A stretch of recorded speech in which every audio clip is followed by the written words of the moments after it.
जो कल तक साई के निंदक थे वो आज भक्त बन गए।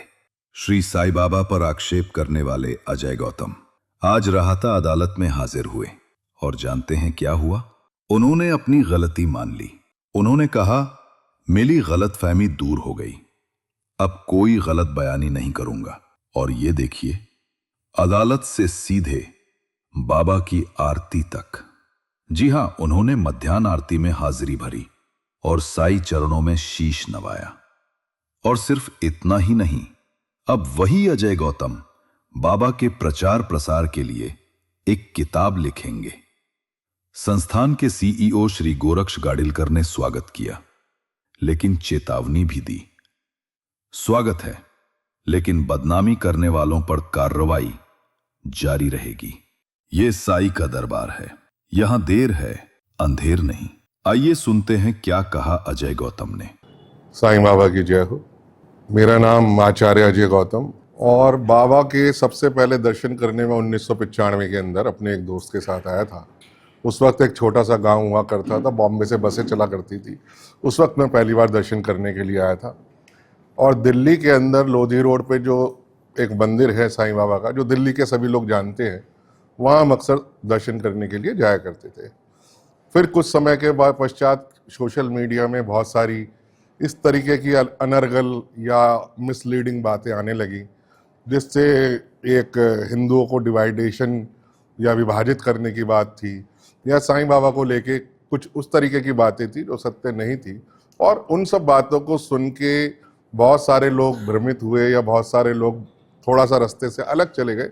उनमें से एक मैं भी था। मैंने भी काफ़ी ऐसा जो सोशल मीडिया में कई बार प्रचारित और प्रसारित किया गया, पिक्चरें दिखाई गई, टेक्स्ट दिखाए गए, या कई टीवी में डॉक्यूमेंट्रीज दिखाई गई, तो उनसे कई बार प्रभावित होकर मैंने भी साईं बाबा के विरुद्ध एक रास्ता अख्तियार किया और उनके खिलाफ कुछ ऐसे शब्द बोले जो साईं भक्तों की भावना को आहत किया, साईं भक्तों को ठेस पहुंची, जिसके लिए मुझे दिल से खेद है।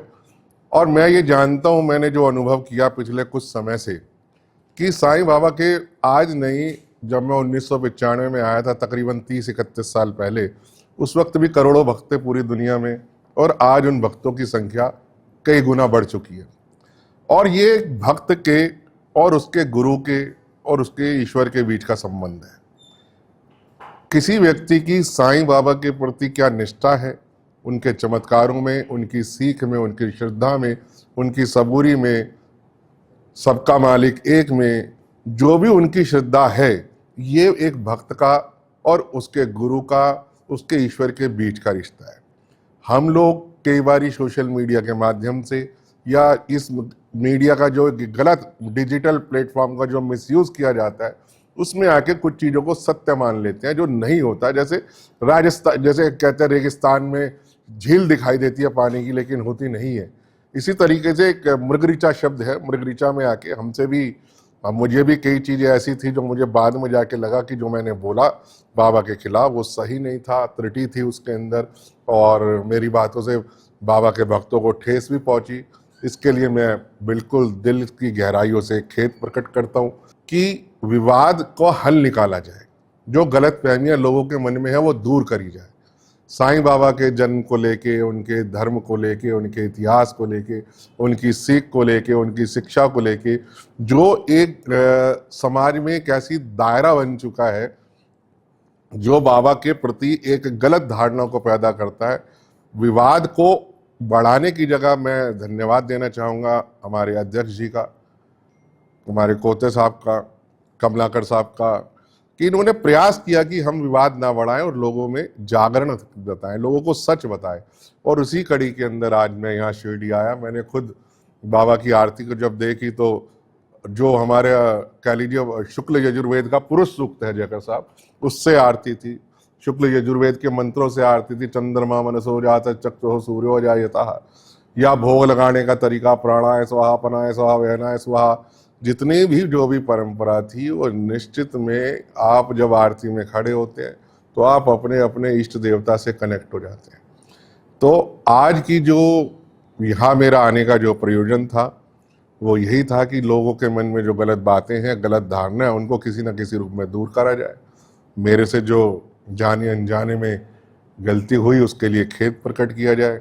और यही बात आज कोर्ट के अंदर भी मैंने माफ़ीनामा दिया इस बात का कि जो भी था वो मैंने डिजिटल मीडिया या सोशल मीडिया के प्लेटफॉर्म से प्रभावित होकर किया, जो कि सच नहीं था। और आज जब सच मेरे सामने आया तो मुझे कोई अधिकार नहीं है कि मैं करोड़ों लोगों की जो आस्था है, जो श्रद्धा है, जो बाबा के प्रति भक्ति है, उसके अंदर किसी भी तरीके का मैं इस हस्तक्षेप करूं।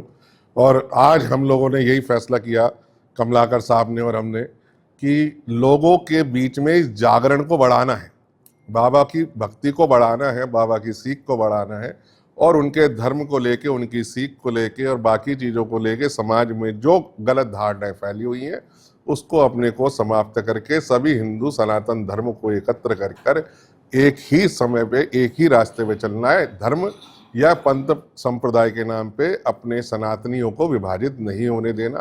पहले ही अपने सनातन पे बहुत खतरा है और इस तरीके से विभाजित होते रहेंगे तो कहीं ना कहीं नुकसान हमारे धर्म का है, हमारे समाज का है। मैंने कहा कि जब बाबा की आरती के अंदर कोई भी व्यक्ति जब शरीक होता है ना, वो अपने इष्ट देवता से कनेक्ट हो जाता है। काशी विश्वनाथ जी के अंदर 5 तरीके की आरतियाँ होती हैं सुबह से लेकर रात तक की। पहली मंगला आरती होती है, फिर भोग आरती होती है, फिर सप्तऋषि होती है, श्रृंगार आरती होती है, शयन आरती होती है। आप मानिए जब मैं यहाँ था तो मुझे उस वक्त में एक समय में वही भाव आया जैसे मैं काशी विश्वनाथ जी के ज्योतिर्लिंग के सामने खड़ा होके और उस सप्तऋषि आरती के अंदर मैं जैसे बाबा विश्वनाथ को कनेक्ट कर रहा हूँ।